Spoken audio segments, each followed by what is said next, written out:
Coucou et bienvenue dans ce nouvel épisode. On va aller voir un petit peu les énergies pour ce mois de septembre. Alors, ce que je vous propose, c'est d'utiliser le Cosmic Cycle Tarot pour aller voir les énergies générales, aller voir ce qui se trame un petit peu, ce qui va nous être proposé sur ce mois. Et puis, on va compléter avec l'horoscope Béline pour avoir plus d'informations. Si vous voulez un complément d'information, ce que je vous propose, c'est d'aller directement sur YouTube où je vais vous faire des vidéos par signe astrologique. Ça vous permettra vraiment de compléter ce tirage des énergies générales. Allez, parce que je tourne cet épisode autant pour le podcast que pour YouTube, je vais passer en version caméra table pour que vous puissiez voir les cartes. Donc d'ailleurs, si les cartes, vous avez envie de les voir, vous pouvez aller directement sur YouTube. Et sinon, je vous mets toutes les infos en barre de description de ce podcast. Et je vous dis à tout de suite. Allez, c'est parti. Allez, c'est parti. On va aller voir un petit peu avec le Cosmic Cycle Tarot, un petit peu les énergies générales de ce mois de septembre. Et après, je compléterai avec l'horoscope Béline par domaine sentimental, professionnel, personnel. On ira voir un peu plus précisément. Alors, ok, nous avons déjà pour commencer ce 5 d'épée. Ok, alors on peut sentir effectivement sur ce mois de septembre des prises de tête, peut-être des conflits. Je pense que c'est très personnel. Ça peut être très intérieur à vous. Peut y avoir aussi cette idée de devoir choisir ses batailles. Vous savez, est-ce que ça vaut vraiment le coup de se prendre la tête sur ce sujet ou pas? Réfléchir si on veut vraiment gagner et pourquoi on veut gagner, pourquoi on veut absolument avoir raison. Quelle est cette idée derrière d'avoir raison? Est-ce que c'est juste pour flatter son ego ou est-ce qu'il y a vraiment un intérêt personnel? Enfin, pourquoi vouloir absolument se battre, s'angoisser pour avoir raison? Voilà. On peut partir là-dessus avec ce 5 d'épée. Là, sur ce Cosmic Cycle Tarot, on voit en fait un personnage en premier plan qui est en train de jouer un jeu d'arcade et qui semble être vainqueur, en tout cas qui a l'air fier d'avoir gagné. Et sur le côté, un autre personnage qui s'en va et qui le regarde un petit peu de travers. Donc, est-ce que c'était des amis qui étaient en train de jouer ensemble et il y en a un absolument qui a voulu gagner sur l'autre et donc l'autre part et peut-être qu'effectivement il a gagné sur ce jeu d'arcade mais il a perdu un ami. Voilà, c'est plutôt sur cette question, ce sujet peut-être que vous allez devoir vous poser des questions. Est-ce que vouloir toujours gagner est vraiment si important que ça?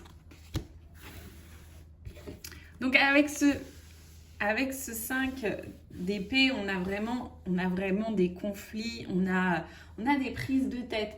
Je pense aussi qu'il y a une idée de prise de tête, mais personnelle, c'est-à-dire que c'est vous-même contre vous-même peut-être. Il y a aussi ce côté-là. On a cette reine de bâton qui vient compléter ce tirage, qui, elle, pour le coup, elle est maître. Elle maîtrise, elle est maître d'œuvre là sur cette carte. C'est elle la chef de chantier. C'est elle qui dit aux ouvriers ce qu'ils doivent faire. C'est peut-être pour ça qu'il y a des conflits en fait. Soit il y a un côté trop directif, soit il y a cette idée de devoir tout contrôler et donc pour le coup se créer des conflits, se créer des prises de tête, se créer des angoisses.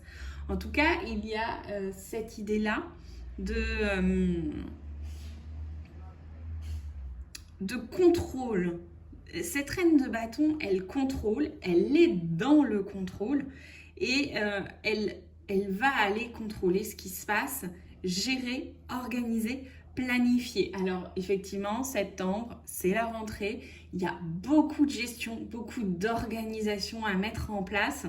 Il y a comme une vie qui reprend, mais un nouveau cycle aussi qui reprend sur ce mois de septembre. Pour moi, septembre, c'est un peu comme janvier. Il y a vraiment ce nouveau cycle. Enfin, moi, je fonctionne plus en année scolaire qu'en année civile. Donc, sur septembre, on sent vraiment ce renouveau qui se met en place. Donc, une nouvelle organisation. Il faut tout remettre en place après l'été. Et ça demande une gestion, une planification, une organisation qui est importante. C'est le moment où on rachète le calendrier qu'on affiche sur le frigo pour savoir qui fait quoi quand.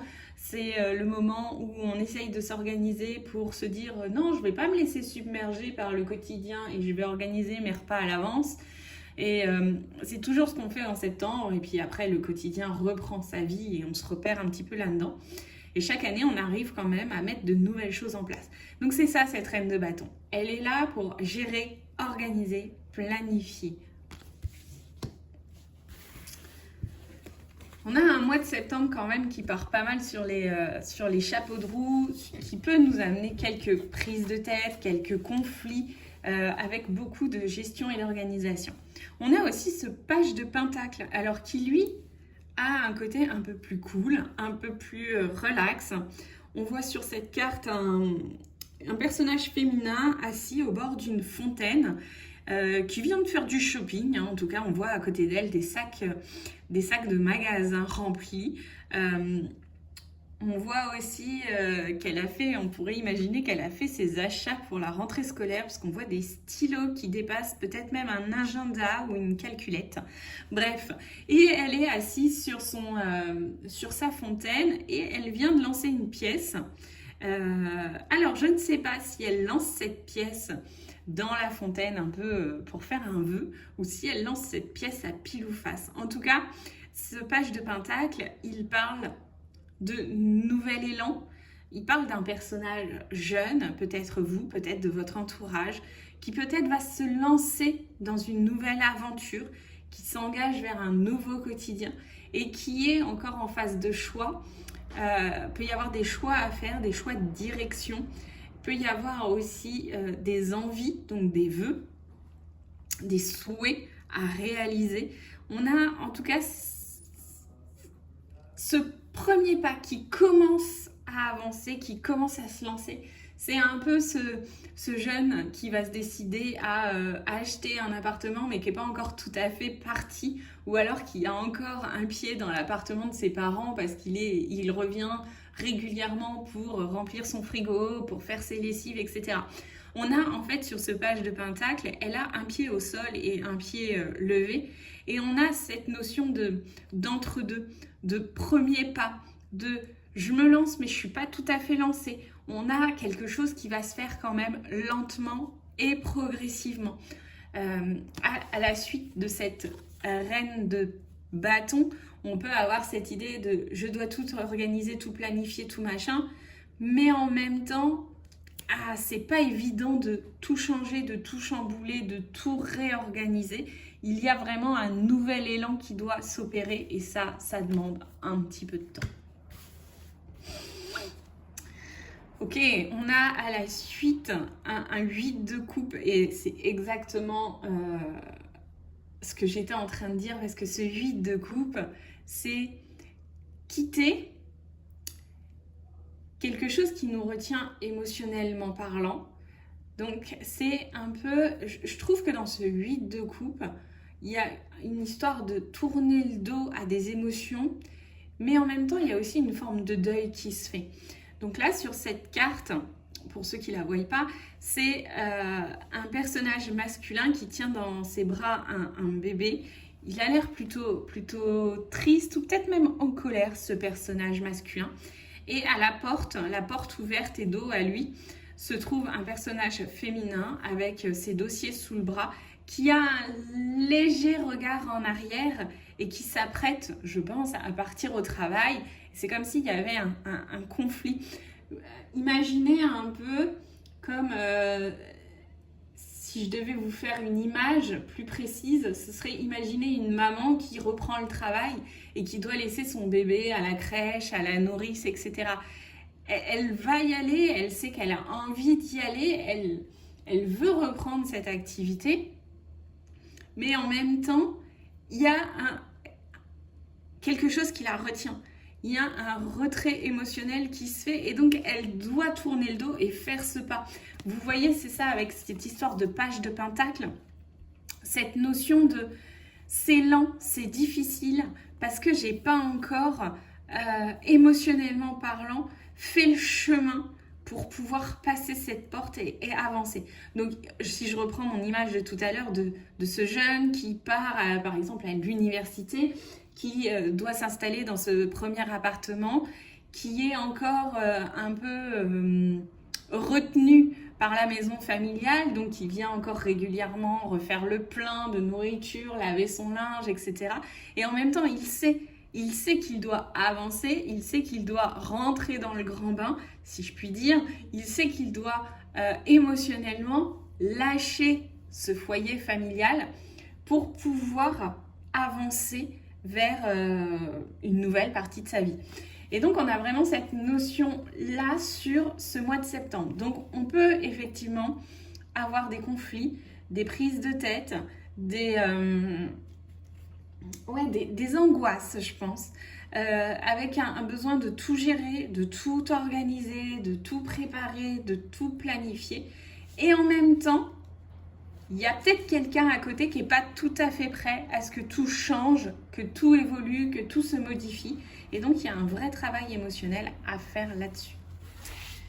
Allez, on va aller voir avec l'oracle, l'horoscope Béline.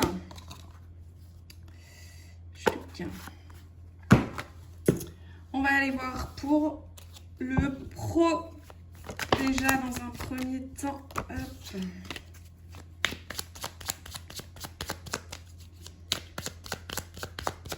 Alors, pour le domaine pro, ok, sympa. Pour le domaine pro, il y a de la réussite, il y a de belles récompenses. C'est la carte de la félicité, la carte 45. On voit ce laurier qui est là. On a vraiment une notion de réussite et de victoire sur le domaine pro, mais en même temps, on doit se méfier. Peut-être ne pas trop parler, peut-être ne pas trop en dire sur ce qu'on est en train de faire, puisqu'avec la carte de la sorcière, il y a quelqu'un qui peut ne pas forcément vous soutenir ou avoir envie de vous voler vos idées. Je pense à voler vos idées parce que sur la carte de la félicité, j'ai une étoile à 6 branches qui est rouge et verte. Et sur la sorcière, donc la sorcière qui est assise sur un balai qui semble s'échapper, c'est comme si elle avait volé quelque chose et dans sa main, on voit à l'arrière une pomme, allez, on va supposer que c'est une pomme, qui elle aussi rouge et verte. Comme si elle vous avait volé des idées, qu'elle avait... Vous savez, c'est comme si vous dites quelque chose et puis qu'il y a quelqu'un derrière qui va voir votre patron et qui va lui dire exactement la même chose en disant que cette idée vient de lui. Ah, voilà, c'est un petit peu ça. Donc, peut y avoir de belles réussites, de beaux projets, pas mal d'avancements et en même temps une certaine méfiance à avoir à qui vous parlez de ce que vous faites pour pas se faire voler ses idées. Un peu de jalousie, vous voyez. Allez, dans le domaine amoureux. Ouh, sympa. J'ai la carte de la lumière et la carte des passions. Alors, je ne sais pas où vous en êtes dans le domaine amoureux parce que je ne peux pas... Ça reste un tirage général, donc évidemment, je manque de précision. Mais j'ai cette lumière, donc c'est un cierge qui brûle. Avec ce qu'on pourrait imaginer un soleil et des yeux. C'est comme si vous voyez enfin un petit peu cette notion de lumière au bout du tunnel. C'est comme s'il y avait enfin les choses qui s'éclaircissaient devant vous. C'est comme si vous étiez dans une nouvelle dynamique. Et avec, j'ai cette carte des passions qui est un rouge franc et massif, qui me parle vraiment de passion amoureuse, de passion dévorante, de peut-être aussi de sexualité débordante. En tout cas, on a quelque chose de l'ordre de la passion sur ce mois de septembre. Alors, si vous êtes célibataire, effectivement, on peut imaginer une rencontre. Je ne sais pas si cette rencontre va durer. En tout cas, elle peut être très passionnelle au début. À vous de l'entretenir pour qu'elle dure. Si vous êtes en couple et que vous rencontrez des difficultés ou que vous êtes dans une phase peut-être un petit peu basse, en manque d'énergie, etc., je me dis que les choses vont enfin s'éclaircir et que vous allez vraiment pouvoir avancer, en profiter et qu'il y a un renouveau qui va se créer. Bien sûr, attention, hein, ça ne se crée pas tout seul. Hein, tout ce que je vous dis ne se fait pas tout seul en attendant, assis dans son canapé, que les choses avancent. Non, il y a certainement des actions que vous allez mettre en place. Peut-être liées à cette mise de l'ego de côté pour pouvoir réorganiser, créer une nouvelle dynamique dans le couple et ainsi pouvoir avancer. Vous prenez le tirage général que je vous ai donné tout à l'heure avec le tarot et vous l'adaptez à votre situation, bien sûr. En tout cas, il y a vraiment quelque chose qui s'éclaire, qui avance, qui évolue. Et dans les perspectives sur ce mois de septembre, à la fin de ce mois de septembre, voilà, j'ai la carte de l'apaisement et la carte de l'union. Vous pouvez avoir effectivement un début septembre un peu tumultueux, un peu décourageant, un peu angoissant. Hein. On l'a vu avec ce 5 d'épée, quelques prises de tête. Ça va être à vous de faire preuve de calme, de discernement, peut-être aussi de mettre un petit peu votre ego de côté, d'essayer d'être plus à l'écoute, plus attentif de ce que l'autre dit et ne vous dit pas, de ce que les autres vous disent ou ne vous disent pas. Vous savez, cette idée d'apprendre à lire entre les lignes et donc d'écouter, pas forcément pour répondre, mais d'écouter pour écouter. C'est-à-dire que il faut prendre le temps d'être dans une écoute de l'autre, des autres, pour pouvoir avancer. Et à la fin de ce mois de septembre, moi j'ai vraiment l'apaisement qui revient, l'union, pourquoi pas. Donc on va être sur quelque chose de plus doux, de plus calme, de plus soft. Et en même temps, on peut avoir donc une vraie rencontre. Hein. Donc peut-être que cette lumière et cette passion dans le domaine amoureux va amener à une rencontre qui dure, à un couple qui dure, à une réconciliation dans le couple aussi, à une rencontre, un partenariat, pourquoi pas, si c'est plus lié à du pro. On peut imaginer que les choses se calment, qu'elles s'apaisent. Je cherchais un mot, mais j'ai la carte de l'apaisement, donc je ne sais pas pourquoi je vais chercher plus loin. Et on a vraiment cette notion-là. Donc vous voyez, même si dans le domaine pro, au début du mois, en tout cas sur ce mois de septembre, il y a la réussite et il y a en même temps des jalousies, etc. Vous allez voir que les choses vont s'apaiser au cours du mois. Il va falloir être très calme, très détendu, faire le tri. Alors bien sûr, moi je vous conseille toujours d'écrire. Je trouve que c'est ce qui est de mieux pour se vider la tête et pour faire le tri dans ses pensées. L'écriture, mettre les choses sur le papier fait vraiment cet effet de les sortir de sa tête et de les voir, de prendre de la hauteur sur chaque situation. Donc si j'avais un conseil à vous donner, c'était celui-là. Mais voilà, on a quand même les choses qui s'apaisent, qui reviennent, je ne vais pas dire à la normale, mais plus posées, plus calmes, plus doux. Voilà pour les énergies générales de ce mois de septembre. Si vous souhaitez en savoir plus, allez directement sur ma chaîne YouTube. Je vous fais des vidéos par signe astrologique pour que vous puissiez avoir un complément d'information. Bien sûr, ça reste du général. Et je vous remercie d'être de plus en plus nombreux à me suivre sur ce podcast. N'oubliez pas de liker, partager, commenter pour faire connaître ce podcast. Je vous remercie et je vous dis bye.